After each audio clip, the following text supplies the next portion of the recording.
ये है tecoma stance. Tecoma जिसको हम पीलिया भी बोलते हैं, और इसको पीलिया भी और साथ में बेल फ्लावर भी बोलते हैं, येलो बेल।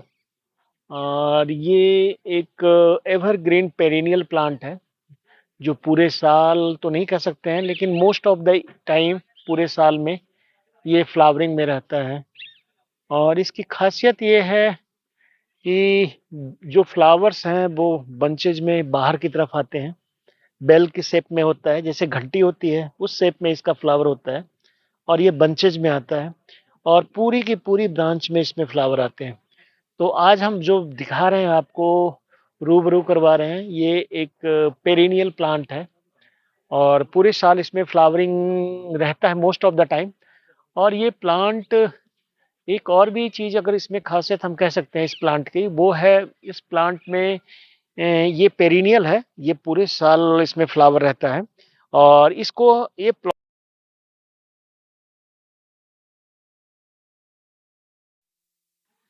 दोस्तों, आज मैं आपको एक ऐसे प्लांट के से रूबरू करवा रहा हूँ।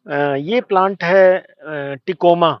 टिकोमा स्टांस भी बोलते हैं इसको, और ये फ्लावरिंग प्लांट है, एवरग्रीन। थोड़ा मिलता जुलता जो है वो कनेर की तरह है, जो थिवेटिया नेरीफोलिया है उससे मिलता जुलता ही होता है।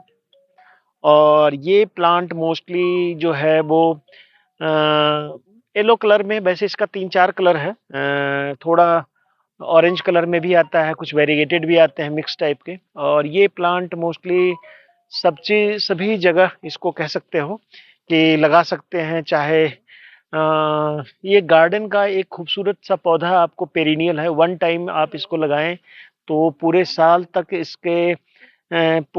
तक इसमें पौधा सरवाइव करता है। वन पौधा की हाइट भी चली ठीक ठाक हो जाती है, 20 से 25 फीट तक इसकी हाइट जाती है।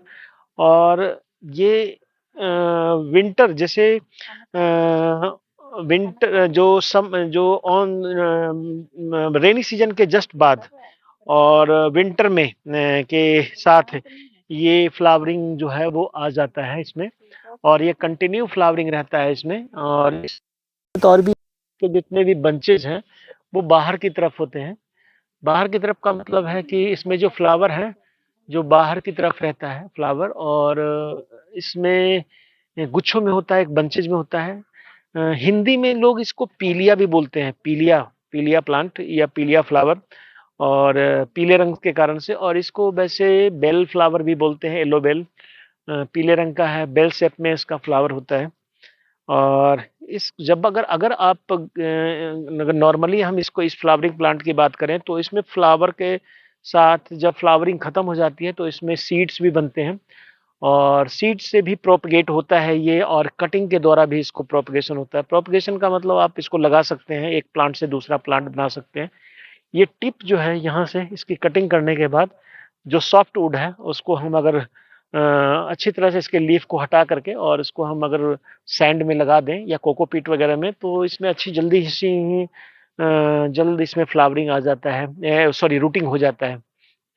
इस प्लांट की एक और खासियत है कि इसका रूट, इसका जो स्टेम है या इसका ट्री रूप में हो जाता है, तो इसका वुड भी यूज होता है, ऐसा माना जाता है। वैसे बहुत ज़्यादा फास्ट ग्रोइंग तो नहीं है, वुड पर्पस के लिए तो लोग नहीं लगाते हैं, लेकिन इसको लोग लगाते हैं। दूसरा, इसके फ्लावर को कई बार लोग रखते हैं ड्राई करके, और इससे कलरिंग करने के लिए भी यूज आता है ये। ये प्लांट मोस्टली गार्डन में अगर आप लगाना चाहें तो दो जगह लगा सकते हैं। या तो आप अपने जो स्पेस है जहाँ पर प्योर सनी है, सनी साइड में, क्योंकि इसके फ्लावरिंग में इफेक्ट पड़ता है। अगर आप इसको धूप में नहीं लगाएंगे इस प्लांट को, तो फ्लावरिंग कम होती है या लेट से फ्लावरिंग होगा। सन लविंग प्लांट है, इसको पूरा सनलाइट चाहिए इस प्लांट को। अगर आप इंडोर लगाना चाहें तो आपका विंडो के साइड में आप इसको पॉट में लगा सकते हैं। इसमें पॉट में लगाने में कोई दिक्कत नहीं है, लेकिन पॉट में लगाने का प्रॉब्लम ये होता है कि इसको आपको बार बार धूप में निकालना पड़ेगा। धूप चाहे वो 6 से 7 घंटे की इसको धूप चाहिए। टिकोमा, नॉर्मली इसको बोलचाल की भाषा में भी हम इसको टिकोमा ही बोलते हैं। टिकोमा ज़्यादा सूट करता है। आप अगर किसी नर्सरी के पास भी जाएंगे तो टिकोमा बोलेंगे तो वो प्लांट आपको देगा। मिलता जुलता जो है वो आपको बोला कनेर की तरह ही है। प्लांट पॉट्स में भी लग सकता है, जो आपका पॉटिंग जो कई तरह के बैग्स आते हैं, जो एग्रो बैग, ग्रो बैग जिसको बोलते हैं, ग्रो बैग में भी आप इसको लगा सकते हैं, कोई बड़ा सा पॉट में भी लगा सकते हैं। इसका लीफ तो बहुत ज़्यादा ब्यूटीफुल नहीं होता, बट डेफिनेटली है कि लीफ की शेडिंग होती है। एक समय ऐसा आता है जो विंटर होता है, तो पूरी की पूरी लीफ इसकी करीब करीब पीला हो जाता है और गिर जाता है विंटर के साथ। और फ्लावरिंग भी इसके एंड ऑफ द फॉल, या जो अब हमारा जो फॉल विंटर होता है, जिस समय ड्यू वगैरह गिरने लगते हैं, तो उस समय इसमें फ्लावरिंग भी थोड़ी कम हो जाती है। लेकिन नॉर्मली 7-8 महीने, 6-7 महीने इसमें फ्लावरिंग बहुत ज़बरदस्त होता है। प्लांट को प्रूनिंग बहुत ज़रूरी नहीं है, बहुत ज़रूरी, बहुत लोग इसको बहुत हार्ड प्रूनिंग की आवश्यकता नहीं होती है कि इसके सारे ब्रांचेज को काट दीजिए। देखने में चूंकि ये खूबसूरत लगता है, ये पौधा आप देख सकते हो कि इस पौधे में की जो ब्यूटी है वो अपने आप में बहुत अच्छा है। और इसमें जो अभी पत्ते हैं, जो ब्रांचेज जो है उसको कट नहीं किया गया है।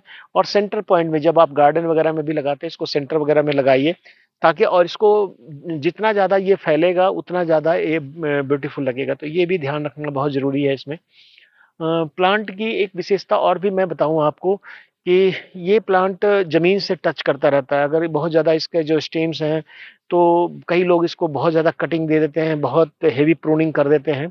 हेवी प्रूनिंग करने की आवश्यकता इसमें नहीं है। कम ही प्रूनिंग कीजिए इसको। और क्योंकि इसके फ्लावरिंग जो है वो नए ब्रांच पे आते रहते हैं और फ्लावरिंग होती रहती है, तो इसलिए बहुत ज़्यादा इसमें वो करने की आवश्यकता नहीं है कि इसमें हेवी प्रूनिंग कर दिया। हाँ, एक शेप आप दे सकते हो। अगर आप ज़्यादा प्रूनिंग करोगे तो आपके फ्लावरिंग में भी डिले आएगा। कई बार लोग कहते हैं कि हमारा जो टिकोमा है, वो पॉट में लगाया है या ज़मीन पे भी लगाया, उसमें फ्लावरिंग नहीं आ रही है। तो फ्लावरिंग नहीं आने के कई बार लोग इसको, चूँकि इसकी ग्रोथ है थोड़ी ज़्यादा होती है, तो अगर क्रीपर तो इसको नहीं बोल सकते हैं, लेकिन ट्री टाइप में अपने आप स्टैंड रहता है, तो आप इसको बहुत ज़्यादा हेवी प्रूनिंग करने की ज़रूरत नहीं है टिकोमा को। फास्फोरस फर्टिलाइज़र इसको ज़्यादा देना चाहिए, नाइट्रोजनस फर्टिलाइज़र की ज़्यादा आवश्यकता नहीं होती है, तो आप कम फर्टिलाइज़र डालेंगे तो ये ज़्यादा अच्छा चलेगा। फॉस्फेटिक फर्टिलाइज़र साल में 1 या 2 बार इसमें आप डाल सकते हैं। फ्लावरिंग प्लांट है, सीड इसका कलेक्ट करके आप नर्सरी ग्रो कर सकते हैं। अगर नर्सरी ग्रो करते हैं आप, तो 1 से 2 साल के बाद ही आप इसको फ्लावरिंग में आएगा, वो उसमें आएगा, फ्लावरिंग में आएगा। 1 से 2 साल लग जाता है। तो कई बार आप फ्लावरिंग टिकोमा के प्लांट लेकर के नर्सरी से आते हैं, तो वो ज़्यादा बेटर है, बशर्ते कि आप नर्सरी से, आप सीड से लगाइए। जल्दी फ्लावरिंग में आएगा। और फ्लावरिंग में जो लोग, कई लोग इसमें जो कटिंग से लगाते हैं, वो कटिंग वाले प्लांट जल्दी तैयार हो जाते हैं, तो आप वो भी कर सकते हैं इसमें। Tecoma medicinal point of view से तो नहीं बहुत ज़्यादा इसको माना जाता है, लेकिन कुछ लोग इसको कहते हैं कि इसका लीफ जो है वो डायबिटिक पेशेंट के लिए फ़ायदेमंद है। कुछ एक है। दूसरा, इसमें हनी बीज़ को बड़ा अट्रैक्ट करता है। अगर आपने प्लांट लगा दिया है, तो आपका जो नर्सरी एरिया, आपका जो कहते हैं कि पॉलिनेशन हर क्रॉप के लिए ज़रूरी होती है, तो एक शेल्टर होता है, इसमें आएगा वो, हनी बी को अट्रैक्ट करता है, चूँकि इसका पीला कलर बहुत दूर से पीलापन लिए दिखता है। तो हनीज़ का जो मूवमेंट है इसके प्रति बहुत ज़्यादा हो जाता है। और बहुत ही ब्यूटीफुल प्लांट है। एक सिंगल ट्री भी लगा सकते हैं, और एक बंचेज में भी आप 2-3 प्लांट का एक अलग सा वो बना करके लगा सकते हैं, या पॉट्स में भी आप इसको लगा सकते हैं। और इसको आप, मैं तो कहूँगा, जो मेरा एक्सपीरियंस कहता है कि इसमें प्रूनिंग ना करें तो ज़्यादा बेटर है। इसको इंडिपेंडेंट या फ्रीडम ग्रोथ जिसको हम बोलते हैं, कि फ्रीडम ग्रोथ होने दीजिए। जैसे भी इसके प्लांट ब्रांचेज जैसे भी निकलते हैं, उसको रहने दीजिए। और जितने ज़्यादा ब्रांचेज निकलेंगे, क्योंकि जिस भी ब्रांच को आप देखोगे, जैसे आप ये ब्रांच देख रहे हो, जिस ब्रांच को आप देखेंगे उसी ब्रांच में फ्लावर के जो हैं बंचेज लगे हुए हैं। तो हर कोई भी ब्रांच, रेयर कोई ब्रांच होगा, ये नए ब्रांच है, फ्लावर तोड़ा हुआ है। अदरवाइज कोई भी ब्रांच ऐसा नहीं मिलेगा आपको जब ये फ्लावरिंग में होगा जिस पे फ्लावर्स नहीं लगे हों। तो हर ब्रांच से अगर आप ज़्यादा फ्लावर लेना चाहते हैं, तो डेफिनेटली है कि नाइट्रोजनस फर्टिलाइज़र थोड़ा कम डालिए, फॉस्फेटिक और पोटास वाले फर्टिलाइज़र आप डालिए। पॉटिंग मिक्सचर थोड़ा-सा बढ़िया रखिए आप।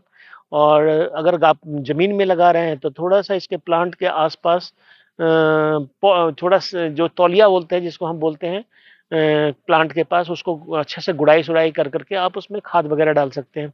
तो ये सारा कैरेक्टर है इसमें टिकोमा ग्रैंडिस का, टिकोमा स्टांस का। टिकोमा हमारे पॉट के लिए भी है, रोड साइड में ये बहुत ज़्यादा पॉपुलर है। आपने देखा होगा कि रोड साइड में बहुत लगाते हैं, गवर्नमेंट की तरफ से भी लगाया जाता है, और इसका जो चटकीला पीला कलर है ये बड़ा अट्रैक्ट करता है, तो इसको लगाए जाते हैं। इवन कई लोग इसको आजकल अपने रूफ पे, रूफ गार्डन में भी लगाते हैं, पॉट्स में लगाते हैं।